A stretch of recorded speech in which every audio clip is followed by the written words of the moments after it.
The LinkedIn Podcast Network is sponsored by TIAA. TIAA makes you a retirement promise, a promise of a guaranteed retirement paycheck for life. Learn more at TIAA.org/promises pay off.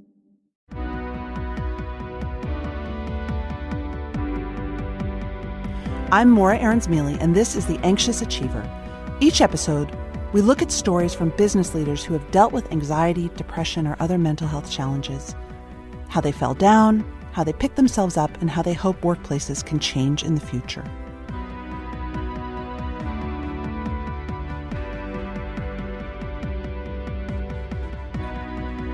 I was sitting in a symposium on mental health at work when one of the speakers asked a question that really made me perk up. What does it mean to create a mentally healthy workplace? Now, I'm generally not a fan of modern workplaces. The open office, the lighting, demand for FaceTime, and endless collaboration, and the way that stress becomes a valuable commodity to trade. It's not good for your emotional well-being. But the idea that people in big organizations actually wanted to create something better inspired me. So today on the show, we're going to dive in with two women who are working hard to create office environments that support mental health in a way that destigmatizes our need for support and also protects employees' boundaries. It's a complicated equation. There's a practical sort of HR and benefits aspect to mental health at work.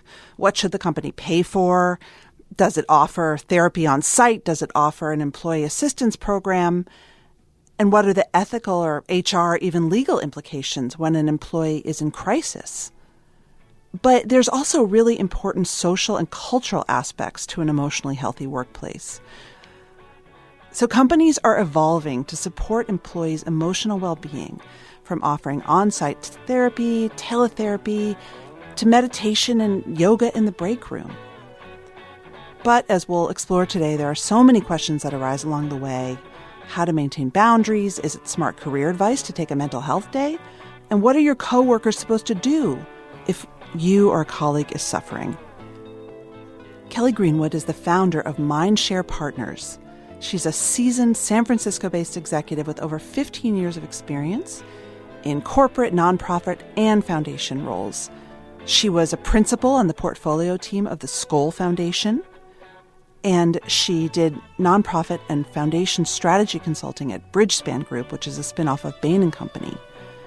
Kelly graduated summa cum laude and Phi Beta Kappa from Duke University with a BA in psychology and Spanish, and she holds an MBA from the Northwestern Kellogg School of Management, where she was a leader of the Social Impact Club.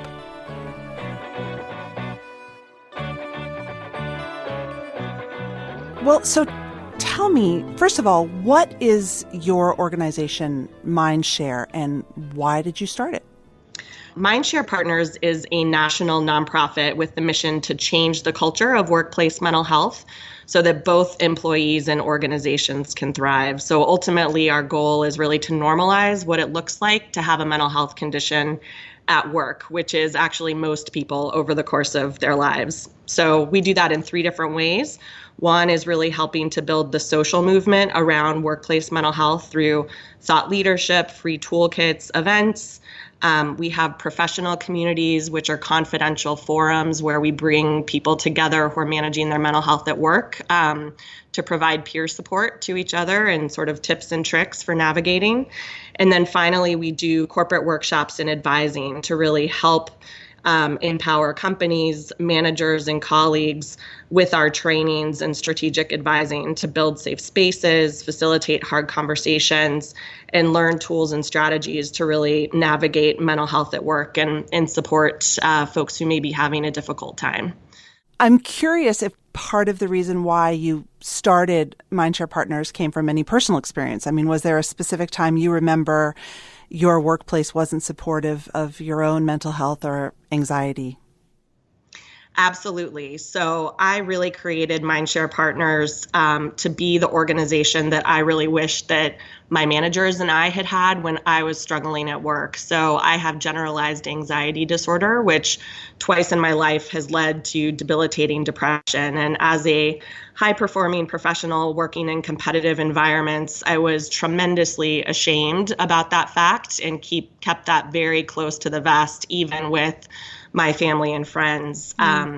So several years ago, I actually had to take a leave of absence due to anxiety, which had spiraled into depression. And I was relatively new to a job and was commuting and didn't want to say that I needed to keep my weekly therapy appointments, which would have made me come late in the day. It wouldn't have been something that was easy to hide. So I stopped going and really ended up in a spiraling situation. The workplace was particularly challenging. They were understaffed. And so that was a time where I would have benefited from more therapy, not less. And quite frankly, I think my leave of absence could have been avoided had I not been too embarrassed to ask for what I needed up front or to have been in a culture where, it was okay to, come in at odd hours as long as you were getting your work done. Do you mind if I ask you, and if this is hard, it's okay, but you talk about being in the middle of a spiraling depression and anxiety. Can you take us inside what that commute felt like on a bad day, what getting to work felt like? That was only one of 2 times in my life where I have been in a severe depression, and it was physically difficult to get out of bed, which I realize for some people may be hard to grasp. And for me, it was a strange feeling, but literally my body just felt incredibly heavy. Like it's in cement. I always say it feels like it's encased in cement. Yeah, absolutely. So it was really incredibly difficult to even just go through the motions. I also had an hour and 15-minute commute door to door that involved driving and trains and walking. So it was actually quite a feat just to get to work. And, the whole time I was on the train was just thinking about how I was going to make it through the day, and quite frankly felt pretty numb. I think the interesting thing with depression is a lot of people who haven't experienced it may think that it's a bit more like sadness, but I actually just felt a complete numbness, and as I've shared with others, I really just was not able to think very well. And that was sort of a combination of the anxiety and depression, but was very difficult to even craft a simple email, much less do, the rigorous job that I was hired for. Yes. So it really felt like I was a completely different person. So I think everyone, unfortunately, because many of us have lived it, we have a sense of what a mentally unhealthy workplace looks like. But what does a mentally healthy workplace look like? What are the physical and cultural choices that would make a real impact and create that healthy workplace? Yeah, I think it's a combination of several different things. So one is really having an environment of psychological safety. And another really important piece, too, is a real understanding of how day-to-day practices can impact mental health and trying to make a change where possible. So, for example, in a client services firm, you may not be able to control working long hours when it is a result of, client deadlines, but there is absolutely a lot of control in terms of internal deadlines. So trying to make those adjustments where possible to make, work-life balance a bit more sustainable for folks. Another component, too, is really empowering managers in particular with the skills to really react to struggling employees, and quite frankly, just tools that any good manager should have in terms of how do you have a difficult conversation at work? How do you create personal rapport with a direct report? So really building a culture of trust and vulnerability at work where possible.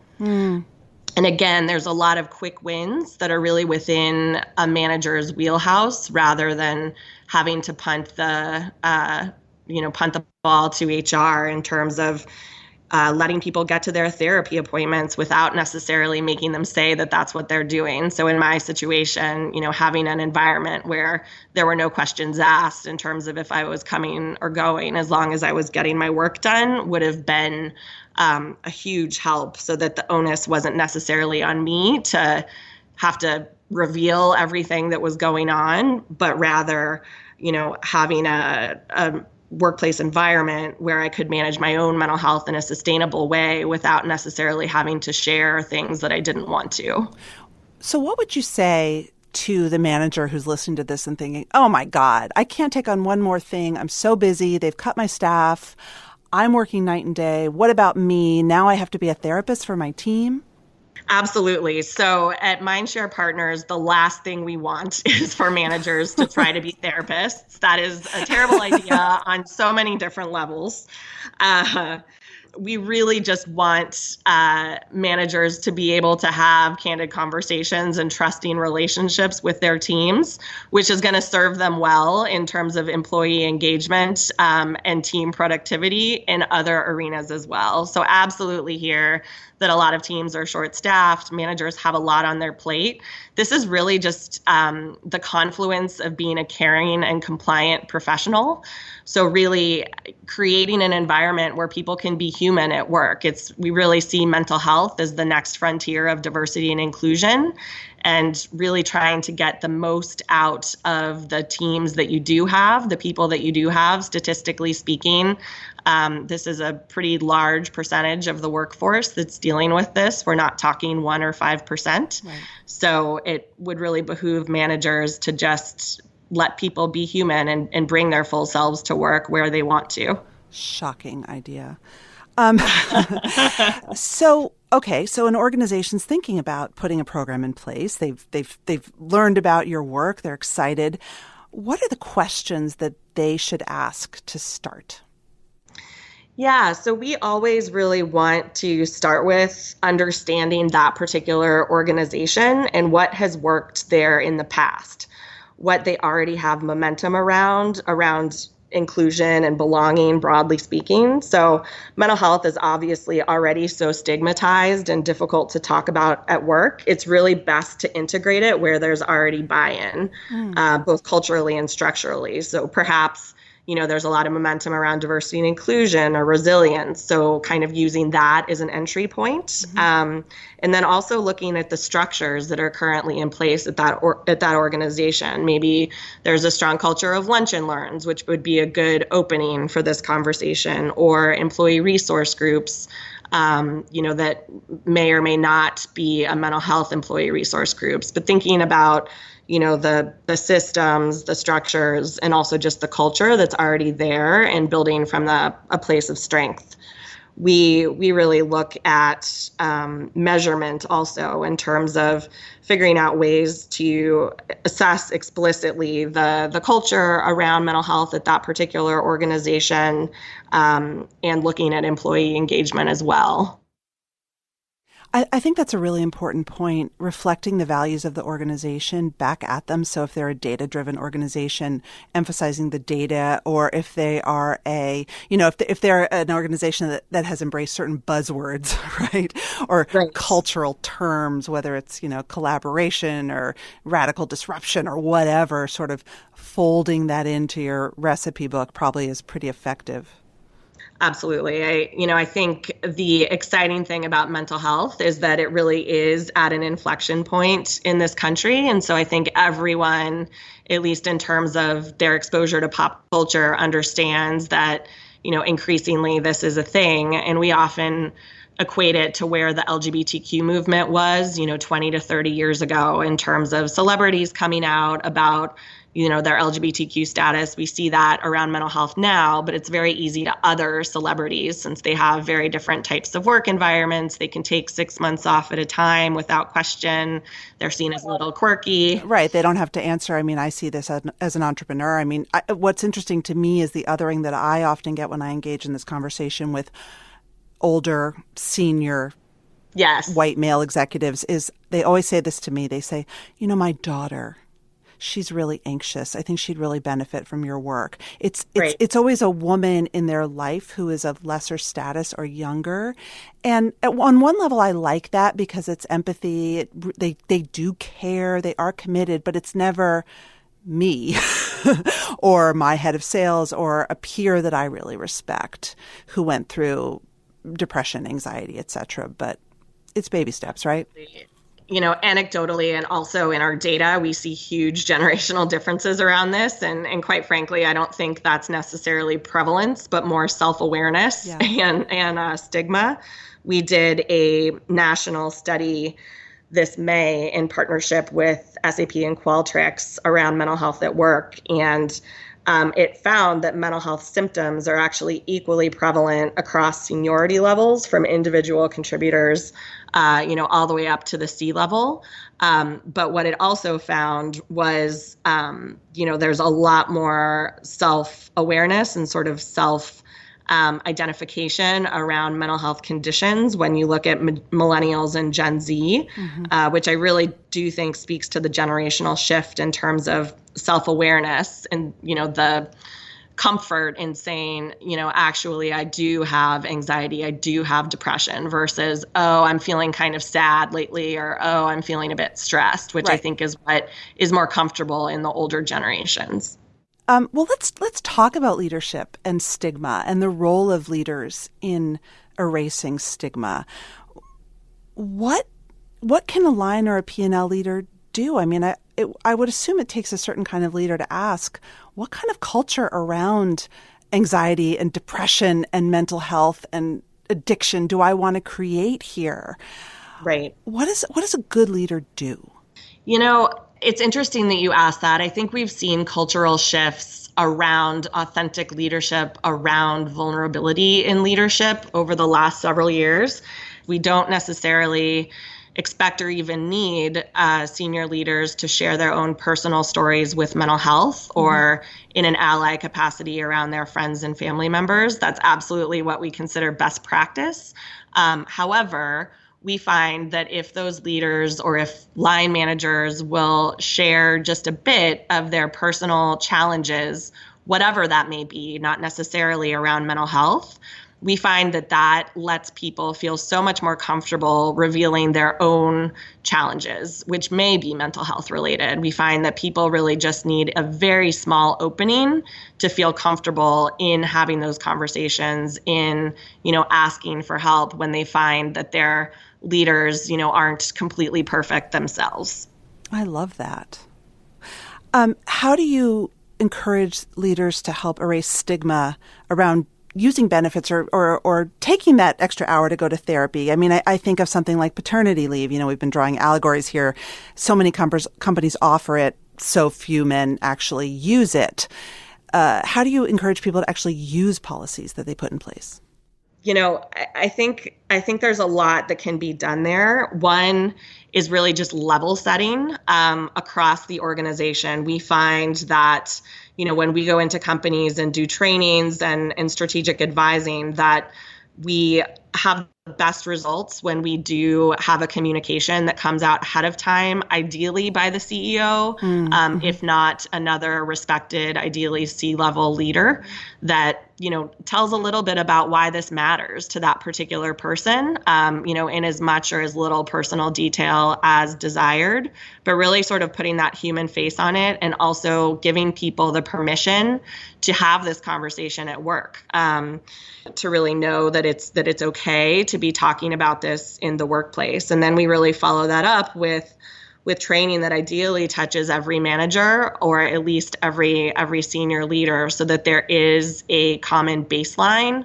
understanding of what mental health is and isn't, how it shows up at work, and how to have these conversations and what you can do. We feel like it really is a top-down and bottoms-up approach in terms of the most success. We've increasingly also seen employee resource groups around mental health bubbling up, quite frankly, really just in the last year, which is incredibly exciting and a way for companies that don't necessarily have the the buy-in of their senior leaders yet to really build that movement from the ground up within their company if that's the change they want to see. What do they call the groups?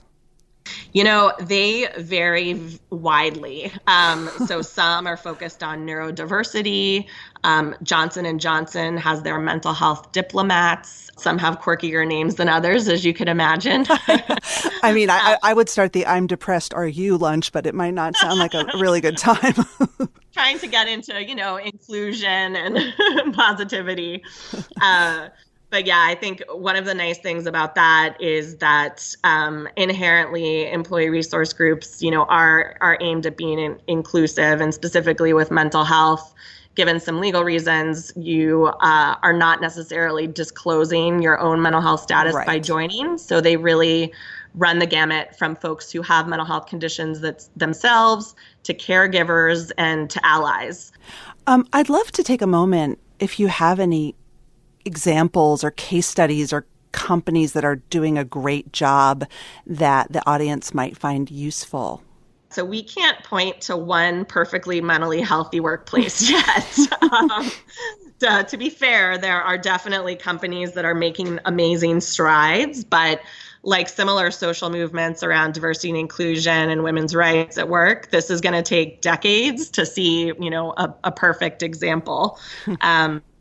But there are definitely companies that are making interesting strides here. So Google has an initiative called the Blue Dot Initiative, which was actually started by employees, and it's a compassionate listening program.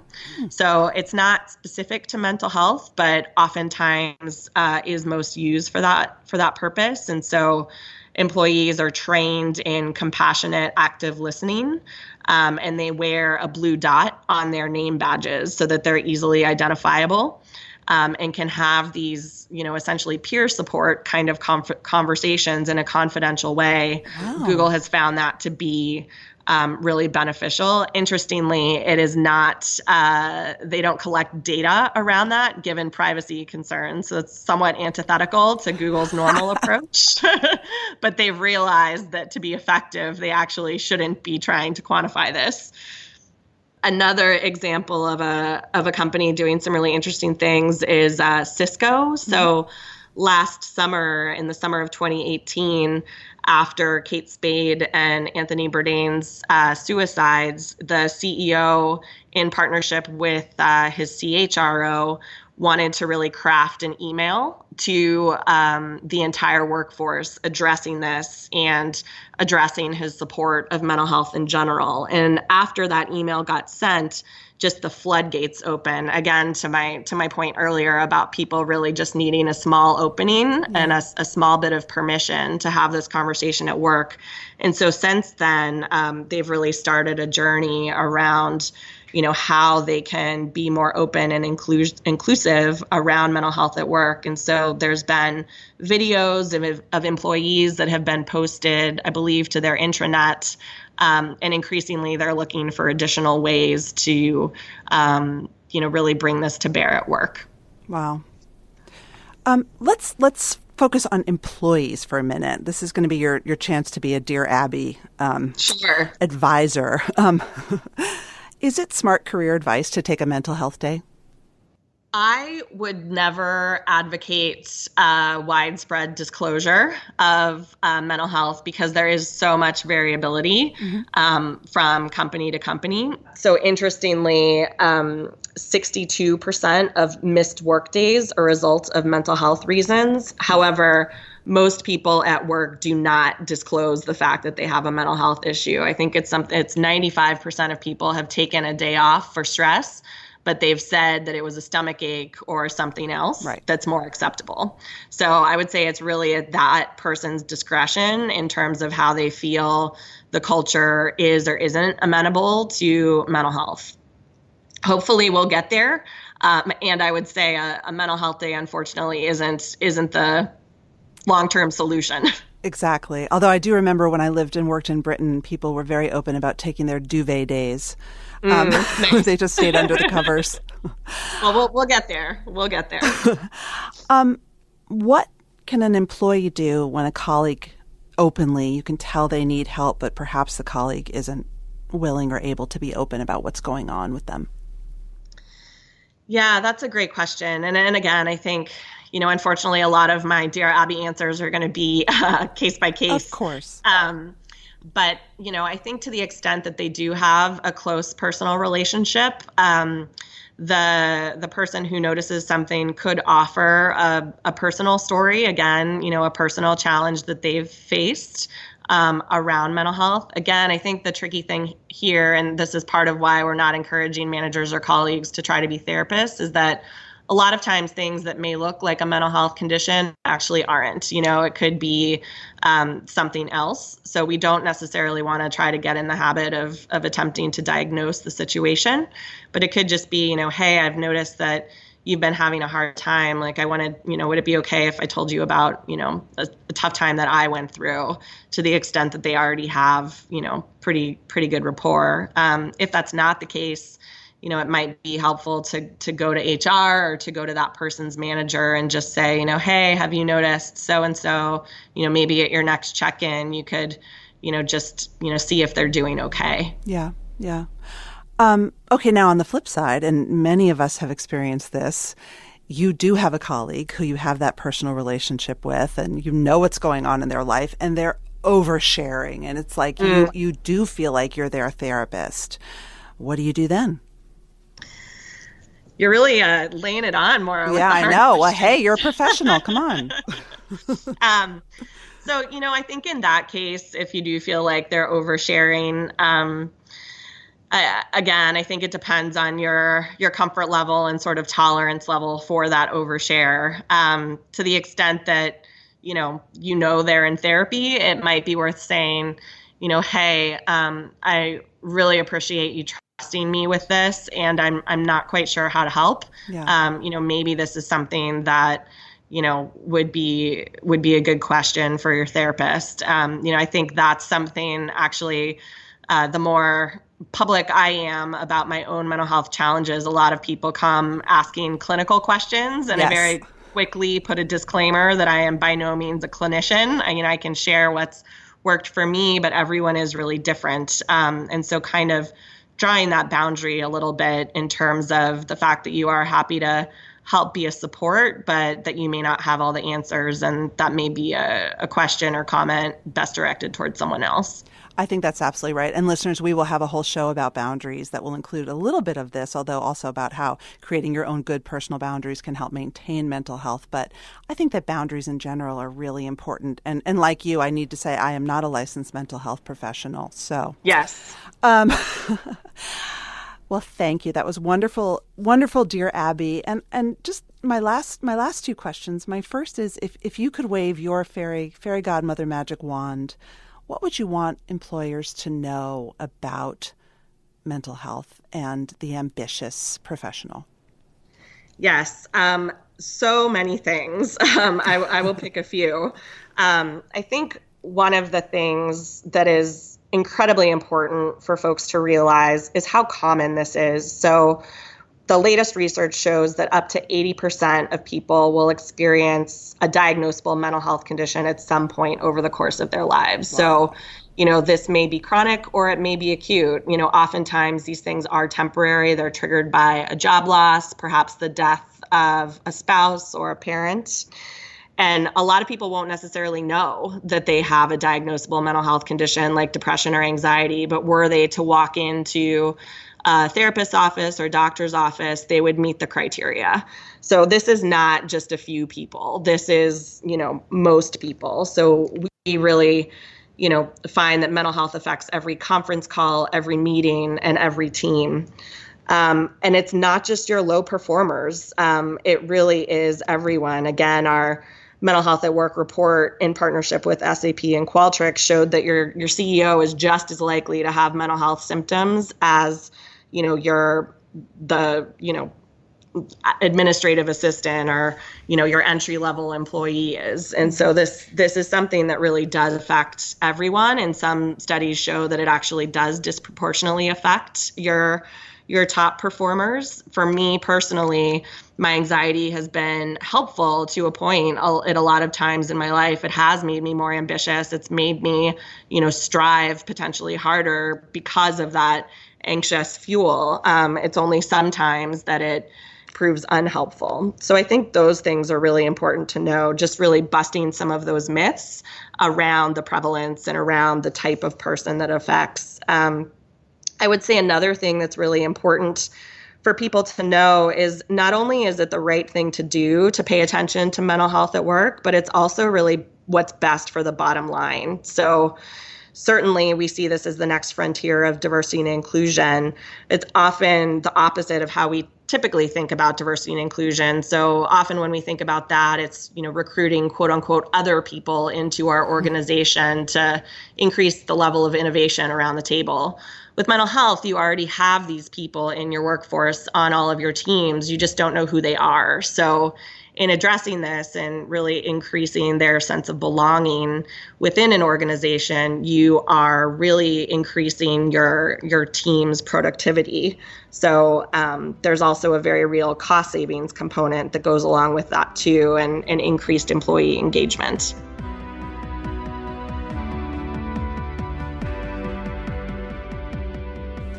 Alison Nasisi has been in the thick of it, most recently in her role as Director of Compensation, Benefits, and Work Life at the Broad Institute in Cambridge, Mass.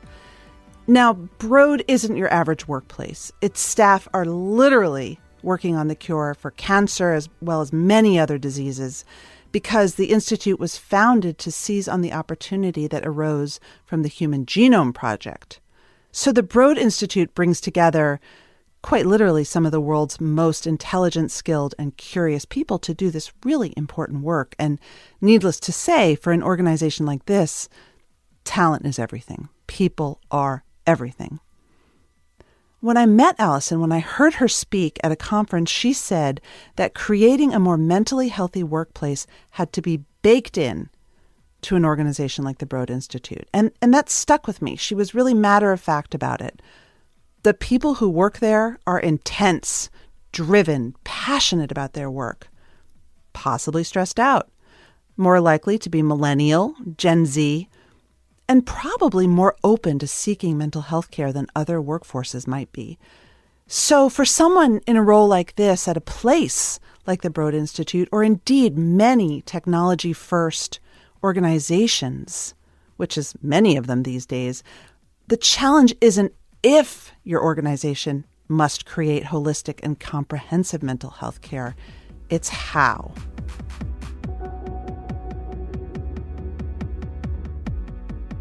I met you and I loved how you talked about mental health and work as if it were the most normal thing in the world, which of course I think it is. Tell us, what does a mentally healthy workplace mean to you? It's come full circle, really, in terms of mental health in the workplace. We've always been able to talk about physical health easily. You can talk about your knee surgery with your colleagues. Nobody bats an eye.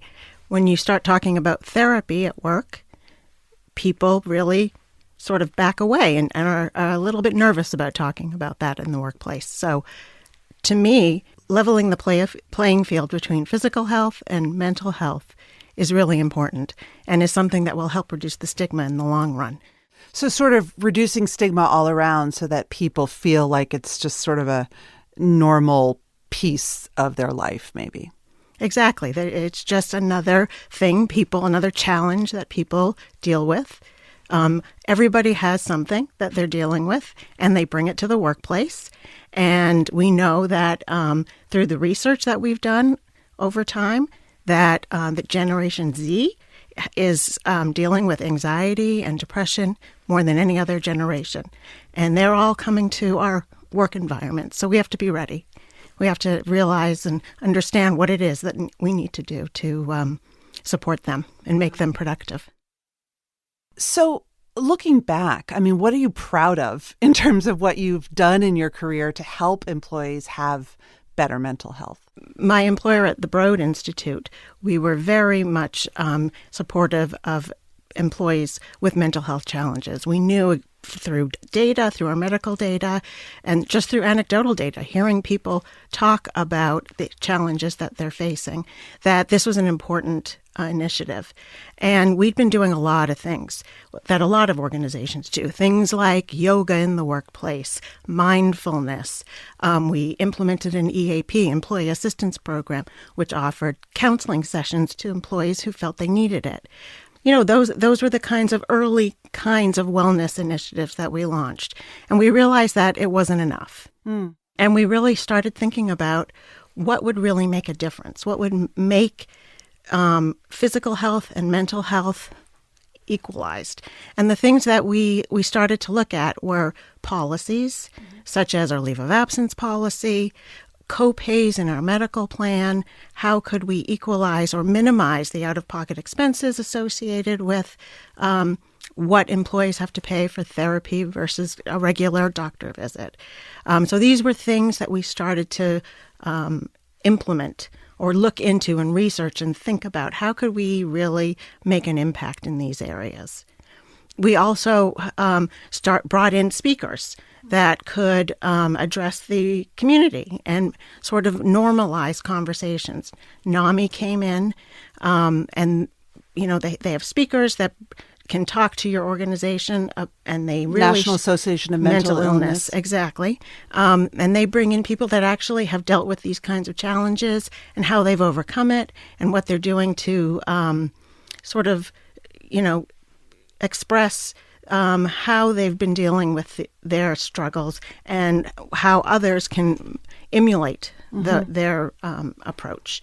And when we did that, we realized that people really want to share what they're dealing with. When you give them a forum to raise their hand and say, hey, I've been struggling with something, they take that opportunity to do that. So take us inside, because in your role, obviously, you have to, I would assume, take cost into account. You have to take legal issues into account. I mean, you are accountable to people running the organization who ultimately have to run a good organization. You want to make your individual workers feel happy and fulfilled. You're straddling both worlds. Did you have to sell in increased support for mental health to the higher ups? Because a lot of what I hear from especially younger employees is, I feel this way, but no one cares. My boss doesn't care. They have their own stuff to deal with, and all we want to do is make money anyway. Yeah, Talk us through that. Any decision where you're spending money in an organization, you really have to sell it. You really have to have your data and be able to tell the story of why this is an important initiative. And I've been fortunate enough to work in a variety of organizations where senior leadership has always been supportive of ensuring that employees can integrate their work life with their home life. Why? Why do those leaders care? I think I just pick really good organizations. All right, so listeners, if you're looking for career advice, ask Alison. No, but seriously. But at the end of the day, I think what matters to senior leadership is that people feel productive. It's a branding issue. They want people to, it's a tough market for talent. They want to be able to tell the story that, yes, we support our employees. We're looking at all the ways that we can help them achieve whatever their goals are. And if it's mental health support, then that's really the way to go. If it's caregiving or whatever the issue is, it's important to senior leadership generally to do what's best for their employees, because they know at the end of the day that these are the people that are going to make your organization successful. The LinkedIn Podcast Network is sponsored by TIAA. In the last 100 years, we've seen financial markets swing, new currencies come and go, decades of savings lost in days, all showing that a retirement plan without a guarantee, quite simply, isn't enough. So more than a retirement plan, TIAA makes you a retirement promise. A promise of a guaranteed retirement paycheck for life. A promise that pays off. Learn more at TIAA.org/promisespayoff. So let's go down to the nitty-gritty. In your experience, what happens after an employee comes to their manager and says, I'm struggling? What is the process, or what do you think should be the process, ideally? First, we want people to be able to share that kind of information with their manager. Often they don't feel supported or able or comfortable to share that information. So what happens is you end up with performance problems that are masked by, or performance that appears to be, work-related as opposed to mental health-related.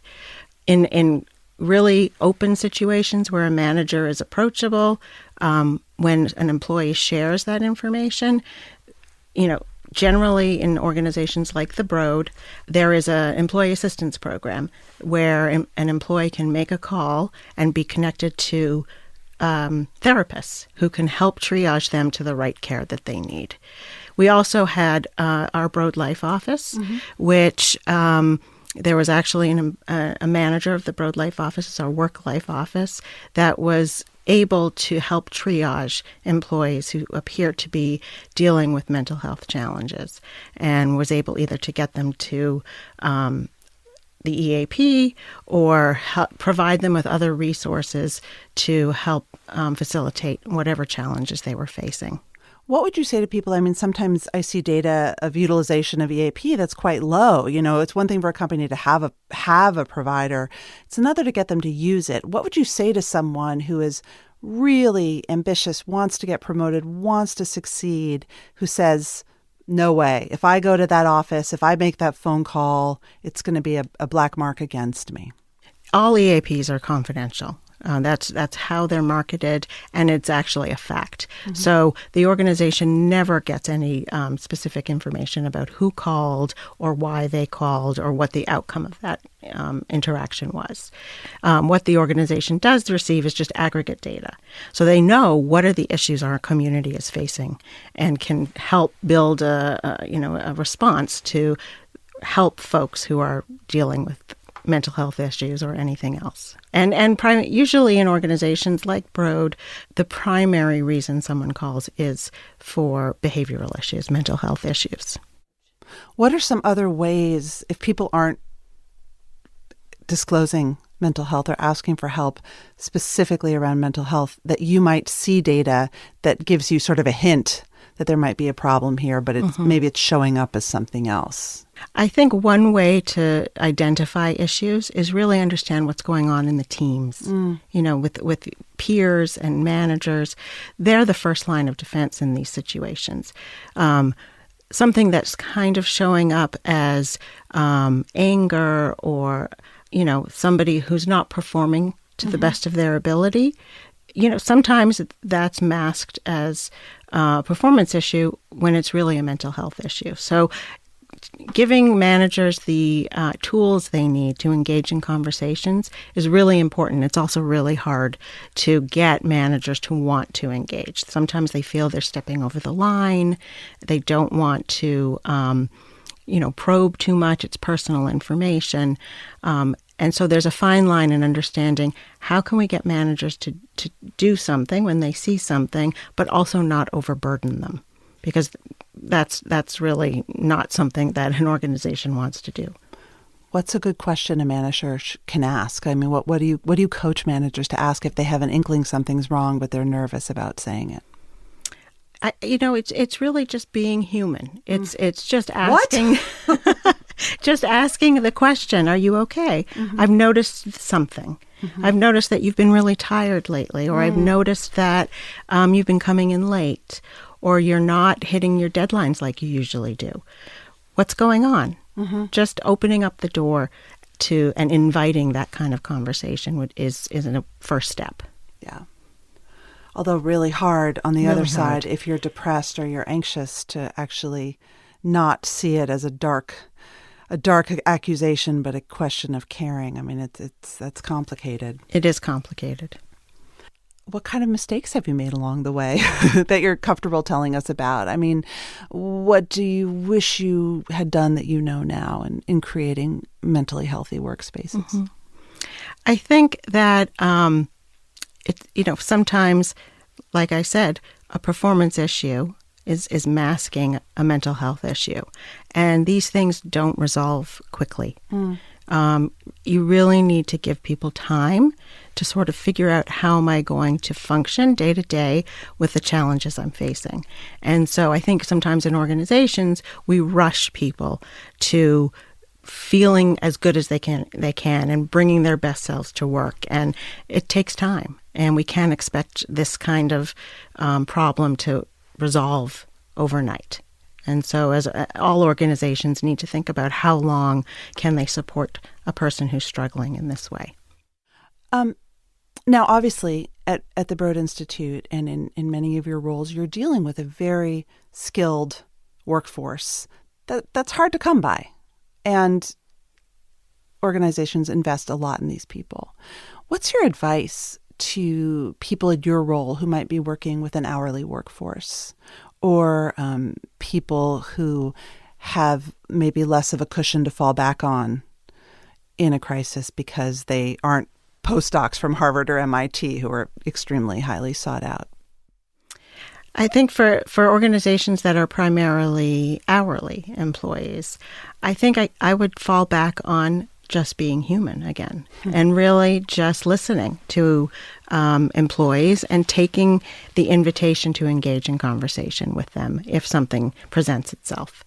Not every organization has the resources to have an EAP or be able to triage somebody to on-site therapy or that kind of thing.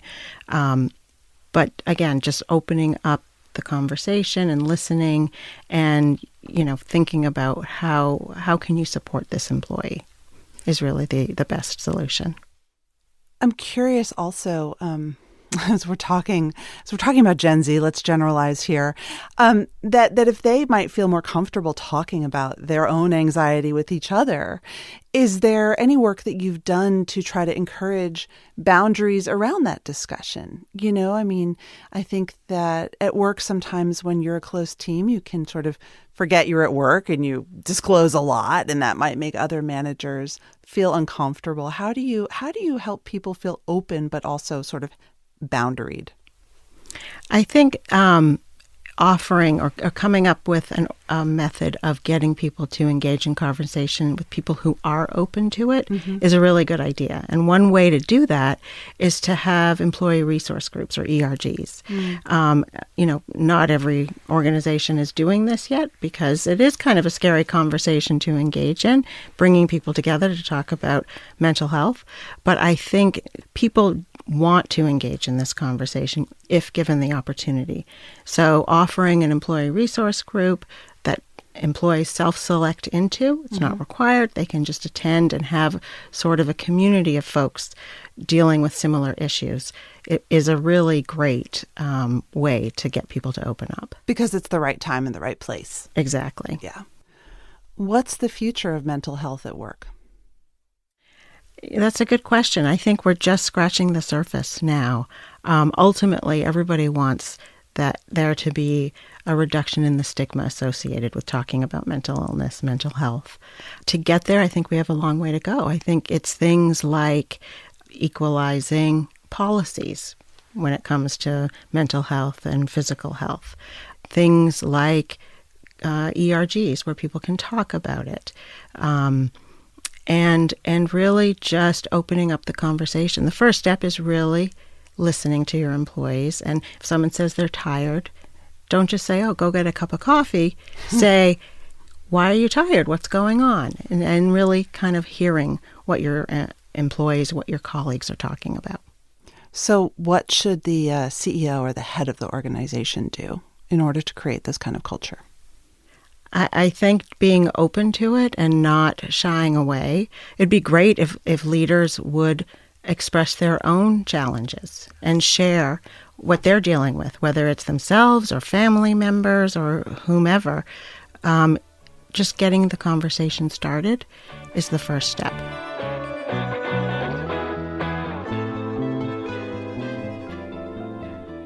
Hi, everyone. It's Morra. So I have exciting news, which is that the show will be back for season 2 in spring 2020. And I really can't wait to talk to more people, explore more incredibly, to me, fascinating aspects of our mental health lives and our journeys. And I really want to hear from our listeners. If you have an idea for a show or you'd like to tell us your story, just drop me a line, anxiousachiever@gmail.com. That's right, just send an email to anxiousachiever@gmail.com. That's it for this week's show. If you like what you've heard, be sure to subscribe and submit a review in Apple Podcasts or wherever you get your shows.